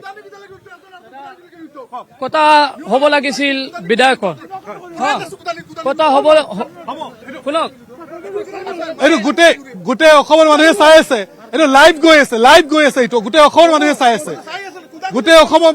আছে গতিকে আপোনালোকৰ প্ৰকৃত স্বৰূপটো দেখুৱাই সমগ্ৰ ডবকাবাসীক বদনামী নকৰিব দাদা কথা হ'ল বিন্নাখান্দি সমষ্টি আপোনালোকতো সাহস আপোনালোক কওক এইটো নিয়ম নেকি এনেকে আপোনালোকে যে উত্তেজনাপূৰ্ণ পৰিৱেশ সমগ্ৰ জেগাৰ এই ডবকাবাসীৰ চৰিত্ৰটো এইটো নহয়তো ইউডিএফৰ আদৰ্শ এইটো নহয় আমি সেইটো নকৰো দাদা আলোচনা হ'ব লাগিছিল বিধায়কে শুনক আলোচনা হ'ব লাগিছিল বিধায়কৰ কাম কাজ কি প্ৰথমে জানিব লাগে তাৰ পিছত ইয়াৰ ওপৰত আলোচনা হ'ব লাগিছিল কৰ পৰা কি হৈ আছে একো বুজি পোৱা নাই কিন্তু মই ক'ব বিচাৰিছো মই এসময়ত এআইডিএফ দলত আছিলো এতিয়া অসমৰ মাননীয় মুখ্যমন্ত্ৰী হিমন্ত বিশ্ব শৰ্মা ডাঙৰীয়াৰ যি উন্নয়ন কৰিছে তাৰ কাৰণে মই অগপ দলত যোগদান কৰিছো মই ক'ব বিচাৰিছো আপোনালোকক মোৰ সতীৰ্থ দাদা হৈ আহিলো মই ক'ব বিচাৰিছো যে আমি এআইডিএফ দলত 20 বছৰ দিছো 20 বছৰত 240 মাহ প্ৰায় 90,000 দিন কিমান দিন বিধানসভাত উপস্থিত আছিলে নাই উত্তৰ তেখেতসকলৰ ওচৰত নাই নহয় বিতৰ্কটো হ'ব লাগে যুক্তিপূৰ্ণ হ'ব লাগে হুলস্থুল কৰা মাৰপিট কৰা এইটো কি প্ৰসংগ কি কালচাৰ হ'ল সেইটো যুক্তিপূৰ্ণ হওক প্ৰশ্নটো কাৰণ মই এনেকুৱা কোনেও ক'ব নোৱাৰিব যে মই সময় দিয়া নাই যোনে বিচাৰিছে মই সময় দি আছো মোৰ এটা প্ৰশ্ন হৈছে যে 90 আপুনি আপোনাৰ প্ৰশ্নটো কওক আপুনি কিয় ক'ব বিচাৰে ঘটনাটো হৈছে মানে এই যে উচ্ছেদৰ বিষয়টো যেটো লৈ সিহঁতে এজিপিৰ যিজন আমাৰ বন্ধু সেই যি মিছাত যিটো তথ্য দিছে সেই মিছা তথ্যৰ ওপৰত এই বস্তুটো কেচকালটো লাগিছে কাৰণ এজিপিৰ যিসকল বন্ধু ইয়াত আহিছে সিহঁত জন্ম হোৱাৰ এসপ্তাহ হৈছে এজিপিৰ জন্ম হোৱাৰ এসপ্তাহ হৈছে কিন্তু সিহঁতে জন্মৰ আগৰখিনি সিহঁতে উঠাই লৈ আহিছে মেইন বাজৰটো হয়তো সিহঁতে জন্মৰ আগৰখিনি সিহঁতে একোৱেই নাজানে এজিপিৰ বন্ধুসকলে জন্মৰ আগৰখিনি একোৱেই নাজানে যে উচ্ছেদৰ বস্তুটো কি কোন পৰ্যায়ত গৈ আছে পাত্তা আহিছে নে অহা নাই দিছে নে দিয়া নাই সেইটো এজিপিৰ সকলে নাজানে এইটো ডিল কৰি আছে কেছ কৰি আছে আমচুৱে একমাত্ৰ হুজাই জিলাৰ একমাত্ৰ প্ৰতিপক্ষ আমচুৰ বাহিৰে কোনেও ক'ব নোৱাৰিব যে ইয়াত পাত্তা দিছে নে দিয়া নাই কিন্তু সিহঁতে ইয়াত আহি কিয় মিছা কথা কৈছে আৰু ডবকাত এই মুহূৰ্তত আমাৰ এই ৰাজনৈতিক বিশেষ অনুষ্ঠানৰ মাজতে উত্তপ্ত পৰিস্থিতিৰ সৃষ্টি হৈছে সমুখ খবৰত দেখিবলৈ পোৱা গৈছে আমচু কৰ্মী আৰু অসম গণ পৰিষদ দলৰ কৰ্মীসকলৰ মাজত উত্তেজনাপূৰ্ণ পৰিৱেশৰ সৃষ্টি হৈছে আমি তেওঁলোকক বাৰম্বাৰ আহ্বান জনাই আছো আমি প্ৰত্যেকগৰাকী লোকক আমি সম্পূৰ্ণ তেওঁলোকৰ নিজৰ যি বক্তব্য আছে সেই বক্তব্য ৰখাৰ আমি পূৰ্ণ সুযোগ দিছো পূৰ্ণ সুযোগ দিয়াৰ পিছতো তেওঁলোকে হুলস্থুলীয়া পৰিৱেশৰ সৃষ্টি কৰিছে অনাকাংক্ষিত পৰিৱেশৰ সৃষ্টি কৰিছে এই মুহূৰ্তত পুনৰবাৰ মই আপোনাৰ কাষলৈ আহিব বিচাৰিছো কি ক'ব কোনটো বিষয়ত আমচু উত্তেজনা কৰিছে আমচু এটা ৰাজনৈতিক দল নহয় সংগঠন সিহঁতে ইউডিএফে এজিপিয়ে সিহঁতে তৰ্কযুদ্ধ কৰিছে আমচুৰ লগত সিহঁতে কৰিব নালাগিছিল ঠিক আছে মই এই প্ৰসংগ নাপাতো আমাৰ বিষয় নহয় এইটো পিছত দেখা যাব এইটো আমাৰ বিষয় নহয় আমাৰ বিষয় নহয় এইটো আপোনালোকক প্ৰত্যেককে উচ্ছেদৰ বিষয়ে নহয়, প্ৰত্যেককে মই সময় দিছো, কিন্তু তাৰ পাছতো আপোনালোকে অনাকাংক্ষিত পৰিৱেশৰ সৃষ্টি কৰিছে। মই বাৰে বাৰে কৈ আছো, অসমৰ মানুহে চাই আছে, লাইভ টেলিকাষ্ট চলি আছে, তাৰ পিছত আপোনালোকে নুশুনিলে। মই আপোনাৰ কাষলৈ আহিব বিচাৰিছো, মই সময় দিম, আপুনি অধিক উত্তেজিত নহব, মই আপোনাক সম্পূৰ্ণ সময় দি আছো। প্ৰথমৰ পৰাই আপোনাৰ কাষলৈ আহিব বিচাৰিছো। মই আন এটা বেলেগ প্ৰসংগ আপোনাৰ পৰা জানিব বিচাৰিছো। বৰ্তমানৰ বিন্নাকান্দি সমষ্টিৰ বিধায়ক হ'ল চিৰাজউদ্দিন আজমল। এইবাৰ বদৰুদ্দিন আজমলক উদ্ধাৰ কৰিবলৈ দেখিবলৈ পোৱা গৈছে সমগ্ৰ আজমল পৰিয়াল জঁপিয়াই পৰিছে। বদৰুদ্দিন আজমলৰ বৰপুত্ৰ, তেওঁৰ সৰু পুত্ৰ সকলো জঁপিয়াই পৰিছে। তেওঁলোক সকলো প্ৰাক্তন বিধায়ক এই সমষ্টিটোৰে। কিন্তু লক্ষণীয়ভাৱে দেখিবলৈ পোৱা গৈছে আজিৰ এই নিৰ্বাচনী বতৰত চিৰাজউদ্দিন আজমল সক্ৰিয় ৰূপত নাই, তেওঁ নিৰ্বাচনী প্ৰচাৰ চলোৱাত নাই। এয়া আজমল পৰিয়ালৰ মাজত সংঘাত নে চিৰাজউদ্দিন আজমলক সন্মুখত আনিলে যি প্ৰতিষ্ঠান বিৰোধী যি ঢৌ আছে সেয়া পোহৰলৈ আহিব, তাৰ ভয়ত সেয়া কৰা হৈছে? নাই, সেয়া আপোনাক সোধা নাই, শুনক, এতিয়া আমাৰ চিৰাজউদ্দিন আজমল চাহাব স্বাস্থ্যজনিত কাৰণত মুম্বাই চিকিৎসালয়ত চিকিৎসাধীন হৈ আছে। সেইকাৰণে এতিয়া ফিল্ডত আমি অনতি পলমে চিৰাজউদ্দিন আজমলৰ সুস্বাস্থ্য কামনা কৰিছো, যেন অতি সোনকালে তেখেত সুস্বাস্থ্য হৈ আমাৰ মাজলৈ আহিব। উইথিন 2 days ভিতৰত আহিব। এতিয়া কেম্পেইন চলাব নিশ্চয়। এতিয়া তেখেতৰ আমাৰ ৰিপৰ্ট কাৰ্ডটো ওলাইছে, ৰিপৰ্ট কাৰ্ডত তেখেতৰ উন্নয়নৰ বিষয়ে সম্পূৰ্ণ লিখা আছে। আমি উন্নয়নৰ ওপৰত ভোট বিচাৰিছো, আমাৰ ৰিপৰ্ট কাৰ্ড আমি মিটিংগে উন্নয়নৰ ৰিপৰ্ট কাৰ্ড আমি ৰাইজক দিছো। চিৰাজউদ্দিন আজমল এনে এজন বিধায়ক, এনে এজন শক্তিশালী বিধায়ক, যিজন বিধায়কে নিজে নিজৰ ৰিপৰ্ট কাৰ্ড উলিয়াই পেলাই গোটেই সমষ্টিত দিছে, যিমানখিনি কাম কৰে। আপোনালোকক সুযোগ দিম, খালি আপোনালোকে যুক্তি তৰ্ক কৰক, উত্তেজিত নহব। দাদা চাওক, ৰিপৰ্ট কাৰ্ডৰ বিষয়ে ৰিপৰ্ট কাৰ্ডটো চাওক, আপোনালোকে চাওক, তেওঁলোকে আমাক অকল 5 বছৰৰ ৰিপৰ্ট কাৰ্ড দিলে নহ'ব, যোৱা 20 বছৰৰ ৰিপৰ্ট কাৰ্ড দিব লাগিব। আৰু সমষ্টিত বিধায়ক যিজন হ'ব, চৰকাৰ পক্ষৰ হওক বিৰোধীৰ হওক, তেওঁক আমি সমালোচনা কৰিমেই, তেওঁ সহ্য কৰিবই লাগিব। আমাক গোটেই অসমত চৰকাৰ আছে, আমি সমালোচনা আপোনালোকে চাব, আমাৰ বিধায়কসকলৰ তলত কমেণ্টত কিমান সমালোচনা, ৰাজহুৱা মঞ্চত সমালোচনা কৰি আমি সহ্য কৰোঁ। এই সমষ্টিত চিৰাজউদ্দিন আজমলৰ যদি অসুস্থ হৈ আছে, তেওঁৰ আশু আৰোগ্য আমিও কামনা কৰিছোঁ। কিন্তু তেওঁ 5 বছৰ ক'ত আছিলে? তেওঁ 5 বছৰ কৰে, তেওঁতকৈ বেছি অসুস্থ বৰ্তমানৰ যিজন কেণ্ডিডেট তেওঁলোকে দিছে, মৌলানা বদৰুদ্দিন আজমল। হাতে হাত ধৰি চিকিউৰিটিজনে লৈ যাবলগীয়া হয়। আজি মৌলানা বদৰুদ্দিন আজমল আল্লাই নকৰক, তেওঁৰ যদি কিবা হৈ যায়, আকৌ সমষ্টিটোত আমি বিপাংগত পৰিম, আকৌ বিধায়ক নাপাম। বিধায়কৰ অনুপস্থিতিত মানুহখিনিয়ে কিমান প্ৰব্লেমত ভুগিবলগীয়া হয় আপোনালোকে জানে। আপোনালোক সাংবাদিক, তেওঁলোকৰ বয়স হৈছে কাৰণে সাংবাদিকক কেতিয়াবা দলিয়াই দিয়ে। যাব নিবিচাৰো। আজি অতি সুন্দৰভাৱে আছাম টকছে এটা প্ৰগ্ৰাম আয়োজন কৰিছে, আমি আন্তৰিকতাৰে ধন্যবাদ জ্ঞাপন কৰিছো। আৰু আমি আশা কৰিছিলো এই যি অনুষ্ঠান এইটো অতি সুন্দৰভাৱে আৰু সুচাৰুৰূপে চলি যাব। কিন্তু দেখা গৈছে যে ইয়াত দুটা পক্ষৰ মাজত এটা হুলস্থুলী পৰিৱেশ হৈছে। ইয়াৰ বাবে আমি অসমবাসীৰ ওচৰত ক্ষমা বিচাৰিছো, কাৰণ দুটা পক্ষ, এটা সমষ্টিখনত শাসন আছে আৰু আনটো চৰকাৰত আছিলে। দুয়োটা পক্ষৰ ওচৰত কোনো উত্তৰ নাই, তেওঁলোকে যে উন্নয়ন কৰিছে এনে কৰা নাই তাৰ উত্তৰ নাই। সেইবাবে তেওঁলোকে উত্তৰ দিব নোৱাৰা বাবে দুয়োটা পক্ষই এটা আনটোৰ পক্ষত জঁপিয়াই পৰিছে। গতিকে আমি ক্ষমা বিচাৰিছো অসমবাসীৰ ওচৰত, আৰু অনাগত সময়ত এনেধৰণৰ সুন্দৰ ডিবেট হ'ব বুলি আমি আশা কৰিছো। মই উক্ত কথা ক'ব বিচাৰিছো, ইয়াত যিটো হ'ল এইটো লৈ আমি নিজেও মৰ্মান্তিত, কিন্তু এইটো নিশ্চয় কিবা এটা সমাধানত যাব। কিন্তু AIDF যিখন ৰিপৰ্ট কাৰ্ডৰ কথা কৈছে, এইটো ৰিপৰ্ট কাৰ্ড তেওঁলোকৰ ওচৰত ভাল, কিন্তু সমষ্টিৰ ৰাইজৰ ওচৰত ভাল নেদেখা। তেওঁলোক সম্পূৰ্ণ বিফল। 20 বছৰৰ মূৰত মই যে কৈছো আপোনালোকক, কাৰণ প্ৰথম কথা হ'ল সফল যদিও কাম কৰিব নোৱাৰে, বিধায়ক এজন এটেণ্ড থাকিলে সকলোকে সফল আমি ক'ব পাৰিম, কিন্তু তেওঁলোক উপস্থিত নাথাকে। কিন্তু ইয়াত সফলতাৰ যিটো অৰিহণা আমি দেখা নাপাওঁ। আৰু বিশেষকৈ ক'বলৈ গ'লে বিন্নাকান্দি সমষ্টিৰ বিভিন্ন স্কুলত আজিৰ দিনত ছায়েন্স ষ্ট্ৰীম নাই, আপোনাৰ বিভিন্ন স্কুলত টিচাৰ নাই, আৰু স্কুলসমূহত যেতিয়া পাঠদান চলে, বিভিন্ন স্কুলত কেতিয়াবা পঢ়া শুনা ভালদৰে নহয়, এইখিনি বিধায়কে বা বিধায়কৰ ফালৰ পৰা বিদ্যুৎ কৰা কোনো ধৰণৰ মানুহ নাই। ইয়াৰ পিছত তেওঁলোকে আমাৰ চৰকাৰৰ উচ্ছেদৰ কথা কৈছে। প্ৰতিগৰাকী ভাৰতীয় মানুহে এটা সময়ত নিশ্চয় মাটিৰ পাত্তা পাব, তেওঁলোকে এটা যুঁজ দিব, যুঁজৰ জৰিয়তে এইটো পাব। কেতিয়া পাব? আমি 106টা ৰাস্তা, হোজাই জিলাত 106টা পকী ৰাস্তা হৈছে, তাৰ ভিতৰত 64 কেৱল বিন্নাকান্দি। আৰু বিন্নাকান্দি সমষ্টিৰ বিগত দিনত চৌধুৰী বজাৰৰ পৰা মুৰাদাৰৰ ৰাস্তাটো আন্দোলন কৰি আমি আনিছো, সৰুপথাৰৰ ৰাস্তাটো আন্দোলন কৰি হৈছে, আৰু বিজেপি চৰকাৰে সিগনেচাৰ প্ৰজেক্ট দি মুৰাদাৰৰ পৰা দেৱস্থান আপোনাৰ অসমমালা আৰু সিগনেচাৰ প্ৰজেক্টেৰে 6টা ৰাস্তাৰ ভিতৰত ক'ব লাগিব যে AIDF দলে নিৰ্বাচনত মুৰাদাৰৰ ষ্টেট বেংক দিব বুলি প্ৰতিশ্ৰুতি দিছিলে, কিন্তু আজিলৈকে ষ্টেট বেংক দিয়া নাই। ঠিক আছে, মোৰ এটা প্ৰশ্ন আছে, মই আপোনালোকৰ কিমানখিনি উন্নয়ন কৰিছে?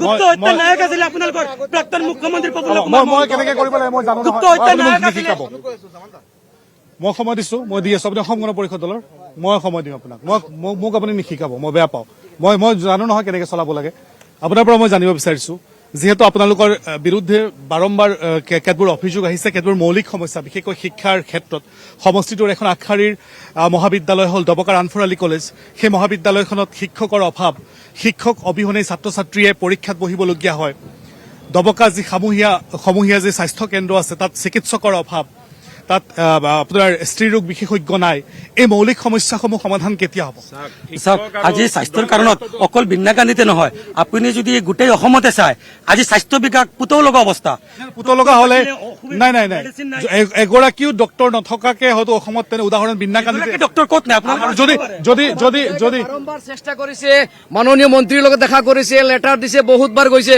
কিন্তু যিসকল আজি স্বাস্থ্য বিভাগত আছে তেওঁলোকৰ গাফিলতিৰ কাৰণে আজি এইটো ভুল স্বীকাৰ তেওঁলোকে কৰিব লাগে কাৰণ আমাৰ বিধায়কক যদি ৰাইজৰ প্ৰতিনিধি তেখেতে যদি কোনোবা সময়ত CM-ৰ লগ কৰে বা কোনোবা মন্ত্ৰীৰ লগ কৰে তেওঁলোকৰ মানুহে ফেচবুকত মানে পোষ্ট কৰে বিধায়কৰ আৰু মন্ত্ৰীৰ মানে ফটো এডিটিং কৰি পোষ্ট কৰি পেলাই কৰে আমি বোলে বিজেপিক সহায় কৰিছো চাওক আমাৰ বিধায়কক যেতিয়া মানুহে সমষ্টিৰ মানুহে ভোট দিবলৈ নিৰ্বাচিত কৰে তেতিয়া সকলো মানুহৰ বিধায়ক হৈ থাকে কিন্তু যেতিয়া বিধায়কে সমষ্টি উন্নয়নৰ কাৰণে মন্ত্ৰীৰ ওচৰত যেতিয়া যায় তেতিয়া তেওঁলোকে কি মেছেজ দিয়ে সমাজত অলপ আগতে এজন মন্ত্ৰীয়ে কৈছে খিজাৰুদ্দিন আজমলে কৈছে বোলে বিজেপি চৰকাৰ আহিব লাগে CM-ৰ কথা কৈছে তেখেতে জানি লোৱা দৰকাৰ কোন ক্ষেত্ৰত কৈছিলে খিজাৰুদ্দিন আজমলে যেতিয়া ড্ৰাগছৰ কাৰণে ড্ৰাগছ জ্বলোৱা হৈছিলে ড্ৰাগছ জ্বলোৱাটো ভাল কাম কৰিছে এইটো বিজেপি গভৰ্ণমেণ্ট নহয় কোনোবাই কৰিলে আমি ধন্যবাদ দিম আজি তেওঁলোকে যি হৈছে তেওঁলোকে আমি বেয়া পোৱা নাই কৰক কিন্তু ভাল কাম কৰি এপইণ্ট কৰাটো চৰকাৰৰ কাম এইটো কোনোবা আপোনালোকৰ দায়িত্ব আছে আপোনালোকৰ বিধায়ক আমাৰ বিধায়কে যথেষ্ট চেষ্টা স্কুলৰ ডাটাটো মই আপোনাক দিছো বিন্যা গান্ধী সমষ্টিৰ 336টা স্কুলত স্কুল বিল্ডিং বনাই দিছে কেইবাটাও স্কুলক হাই স্কুলৰ পৰা হায়াৰ ছেকেণ্ডাৰীলৈ আপোনাৰ উন্নতি কৰি তাত 7-8 কোটি টকাৰ বিল্ডিং বনাই দিছে দুটা মডেল স্কুল বনাই দিছে এটা হ'ল দেৱস্থান মডেল স্কুল এটা হ'ল আপোনাৰ মোৰাজাৰ মডেল স্কুল দুইটা স্কুলত 7.5 কোটি টকাৰ দুটা ডাঙৰ প্ৰজেক্ট আনিছে লাখ টকা ব্যক্তিগতভাৱে সহায় কৰি আছে যিজন বিধায়কে গতিকে এখেতসকলক আমি প্ৰথমৰ পৰাই প্ৰশ্ন কৰি আহিছো যে আপোনালোকৰ আদৰ্শটোৰ বিষয়ে কেলে নকয় আপোনালোকক আমি বাৰম্বাৰ প্ৰশ্ন কৰিছো যোৱাকালিলৈকে আপোনালোক কংগ্ৰেছ আছিলে আজি কেনেকে আপোনালোকে এজিপি হৈ গ'ল দুইটা পাৰ্টি কুমেৰু আদৰ্শগত ডিফাৰেন্স কুমেৰু আপোনালোকে কেলে সেই বিষয়টোৰ উত্তৰ নিদিয়ে ঠিক আছে ধন্যবাদ আপুনি কংগ্ৰেছৰ মই কংগ্ৰেছৰ নহয় এজিপি অসম গণ পৰিষদ আমি এটা কথা ক'ব বিচাৰো যে বাৰম্বাৰ এটা কথা উত্থাপন হৈছে যিখন ডবকাৰ যিখন 30খন বিচনাযুক্ত সামূহিক চিকিৎসালয় সেই চিকিৎসালয়খন স্থাপন কৰিছিলে আমাৰ অসম গণ পৰিষদ দলৰ প্ৰাক্তন প্ৰয়াত বিধায়ক আলহাজ খলিলুৰ ৰহমান চৌধুৰী চাহাবে ডবকাৰ যিখন ফায়াৰ ব্ৰিগেড সেইখনো এই আমাৰ ডবকাৰ আমাৰ প্ৰাক্তন অসম গণ পৰিষদ দলৰ প্ৰাক্তন বিধায়ক অসম গণ পৰিষদ দলৰ প্ৰাক্তন বিধায়কগৰাকীৰ প্ৰচেষ্টাত তেখেতে নিজে এইখন স্থাপন কৰিছে লগতে যিখন আমাৰ ডবকাৰ যিখন আমাৰ চাৰ্কুল অফিচ আছে সেই চাৰ্কুল অফিচখন আমাৰ অসম গণ পৰিষদ দলৰ প্ৰয়াত বিধায়ক তেখেতে নিজে স্থাপন কৰিছে আমাৰ অসম গণ পৰিষদ যদি বিন্যা গান্ধী ৰাইজে এইবাৰ আমাৰ অসম গণ পৰিষদ দলৰ প্ৰাৰ্থী মিত্ৰজোঁটৰ প্ৰাৰ্থী চাহাবুদ্দিন মজুমদাৰ যদি জিকাই দিয়ে আমি মুৰাজাৰতেই হওক আমি মুৰাজাৰৰ লগতে বিভিন্ন জেগাত আমি যিমানখিনি উন্নয়ন কৰিব লাগে উন্নয়নমূলক কাম কাজখিনি আমি যিমানখিনি কৰিব লাগে আমাৰ বিধায়ক যদি বনাই দিয়ে আমি এই কাম কাজখিনি কৰিবলৈ চেষ্টা কৰিম আমাৰ যদি বিধায়ক হয় নিশ্চয়কৈ বিন্যা গান্ধী ৰাইজৰ সমস্যা সমাধান কৰিব আমাৰ যদি বিধায়ক হয় আমাৰ যদি বিধায়ক হয় নিশ্চয়কৈ আমাৰ বিধায়কে উন্নয়ন কৰিব চাওক আমাৰ সমস্যা মেইন হ'ল কি আমাৰ বিধায়কজন ইয়াত উপস্থিত নাথাকে আজি 10 বছৰৰ পৰা অসমত NDA চৰকাৰৰ যথেষ্ট উন্নতি হৈছে বিন্যা গান্ধীৰ হোৱা নাই বিন্যা গান্ধীৰ যিজন বিধায়ক এই বিধায়ক আমি বিধায়ক বনাই দিওঁ কিন্তু তাৰ পিছত তেওঁ নাথাকে লাষ্ট বিধানসভাত যিটো অধিৱেশন হৈছে তাতে তেওঁ নাই য'ত উচ্ছেদ হৈছিলে তাতে নাই আমাৰ ইমান ডাঙৰ এখন স্কুল আছে আপুনি নিজক আপডেট কৰি লওক যোৱা বিধানসভাত আপুনি গম পাই যাব কংগ্ৰেছত আছিলে সৌখিনিখন এজিপিত গৈছে আমাৰ যিগৰাকী বিধায়ক আমাৰ বিধায়কগৰাকীয়ে যোৱা বানৰ সময়ত বিধানসভাত এটা প্ৰশ্ন উত্থাপন কৰিছিলে মই দেখিছোঁ আমাৰ এই অধিৱেশনটো, তেতিয়া আমাৰ মাননীয় মন্ত্ৰী পীযুষ হাজৰিকা ডাঙৰীয়াই প্ৰশ্নটোৰ উত্তৰ লৈ গৈছিলে, কিন্তু বিধায়ক অনুপস্থিতিৰ ভিত্তিত তেখেতে আমাৰ ডিংগৰ যিকেইটা বিধায়ক আছিলে আমিনুল ইছলাম, হাজী আমিনুল ইছলাম, তেখেতক প্ৰশ্নটো উত্থাপন কৰিবলৈ দিছিলে। কিন্তু তেখেতে হোজাইৰ পৰিৱৰ্তে ডবকাৰ পৰিৱৰ্তে হোজাইৰ কথা তেখেতে উল্লেখ কৰিছে, কিন্তু ডবকাৰ কথা উল্লেখ কৰা নাই। ডবকাখন যিহেতু আমাক দেখুৱাকচোন। ঠিক আছে, ঠিক আছে। শুনক, আমাৰ বিধায়কে যেতিয়া বানপানী আহে যিমান টকাৰ সহায় কৰে, কোনো বিধায়কে এনেকুৱা কৰিব পাৰিব নেকি? আজি ধমবালি মাৰি আছে, কোনো এজন মানুহে এনেকুৱা কৰে নেকি? আমাৰ বিধায়কে ব্যক্তিগত যিমানখিনি টকা সহায় কৰে, যমুনামুখ সমষ্টিৰ ইতিহাসত এনেকুৱা কোনো লিডাৰ নাই। আৰু আমাৰ লিডাৰে এইবাৰ জিতাৰ পিছত যিকেইটা গাঁৱৰ ৰাস্তা আছে, এইকেইটা ৰাস্তাও পকীকৰণ কৰিব। অলৰেডি 73টা ৰাস্তা পকীকৰণ কৰিলে আমাৰ বিধায়কে। যমুনা ফাউণ্ডেশ্যন এটা বনাই সহায় কৰক, ৰাইজক সহায় হ'ব লাগে। আমি প্ৰাইভেট ফাউণ্ডেশ্যনে এইবোৰ অনুদান দি ফটো মাৰি বিদেশৰ পৰা ধন আনে। আমাৰ সেইটো ইচ্ছা নাই প্ৰাইভেট ফাউণ্ডেশ্যন বনাই যে বিদেশৰ পৰা মই দুয়োটা দলৰ কৰ্মীসকলক, লিডাৰসকলক আপোনাৰ কথাটো কওক, আপোনাৰ কথাটো কওক। শুনা দাদা, শুনা আপোনালোকে হাই কাজিয়া কৰি লাভ নাই। আমাৰ সময় শেষ হৈ আহিছে, আপুনি কিবা ক'ব বিচাৰিছে? মই দুইটা দলৰ আপুনি আপন জনাব নালাগে, আপুনি কথাটো হৈছে বৰ্তমান সময়ত যিকেইটা সমস্যা আছে, এই সমস্যা কেইটা আপোনালোকে সমাজৰ ওপৰত কেনেকৈ সমাজৰ সন্মুখত উপস্থাপন কৰিব সেইটো ব্যৱস্থা কৰক। এতিয়া আমাৰ যিটো হলদিয়াটিত পানীৰ যিটো সমস্যা আছে, ফ্লৰাইডযুক্ত পানী, এই পানীখিনি কিমান দিনৰ ভিতৰত আপোনালোকৰ দল যদি জিকে, কিমান দিনৰ ভিতৰত এই পানীৰ সমস্যাটো সমাধান কৰিব সেইটোৰ বিষয়ে প্ৰতিশ্ৰুতি দিয়ক। আমাৰ হস্পিটেলবিলাকত ডক্টৰ নাই, আল্ট্ৰাচাউণ্ড নাই, এক্সৰে নাই, কোনো সুবিধা নাই। এই সুবিধাসমূহ কিমান দিনৰ ভিতৰত আপোনালোকে দিব পাৰিব, এইবিলাক কথা পাতক। ঠিক আছে, ঠিক আছে। আমাৰ সময় শেষ হৈ গৈছে, আমি বিদায় ল'ব লাগিব। ডবকাৰ পৰা আমি হোজাই জিলাৰ 3টাকৈ সমষ্টি, বিন্নাকান্দি, হোজাই আৰু লামডিং, এই 3টা সমষ্টিক লৈ আমি আলোকপাত কৰাৰ চেষ্টা কৰিলো। কিন্তু অনাকাংক্ষিতভাৱে আচলতে আমাৰ এই আলোচনাৰ মাজতে দেখিবলৈ পোৱা গ'ল এক উত্তেজনাপূৰ্ণ পৰিৱেশৰ সৃষ্টি হ'ল। আমি সকলোকে শান্তি শৃংখলা বজাই ৰাখি সকলোকে এই নিৰ্বাচনত অংশীদাৰ হ'বলৈ বা নিৰ্বাচনত অগ্ৰসৰ হ'বলৈ আহ্বান জনাইছো। আমি প্ৰত্যেকগৰাকী ব্যক্তিকে, প্ৰতিটো দল, জাতীয় দল সংগঠনৰ নেতৃত্বৰ পৰা ৰাজনৈতিক দল সংগঠনৰ সকলো লোককে আমি পৰ্যাপ্ত সময় দিয়াৰ চেষ্টা কৰিছিলো। কিন্তু তাৰ মাজতে দেখিবলৈ পোৱা গ'ল অনাকাংক্ষিতভাৱে আচলতে এই পৰিস্থিতিৰ সূচনা হ'ল। তাৰ বাবে আমিও দুখিত। আৰু ইয়াৰ লগে লগে আছাম টক্সৰ এই বিশেষ অনুষ্ঠান লেটছ ডিবেটৰ পৰা মই ডবকাৰ পৰা কে জামান চৌধুৰীয়ে বিদায় লৈছো। ধন্যবাদ।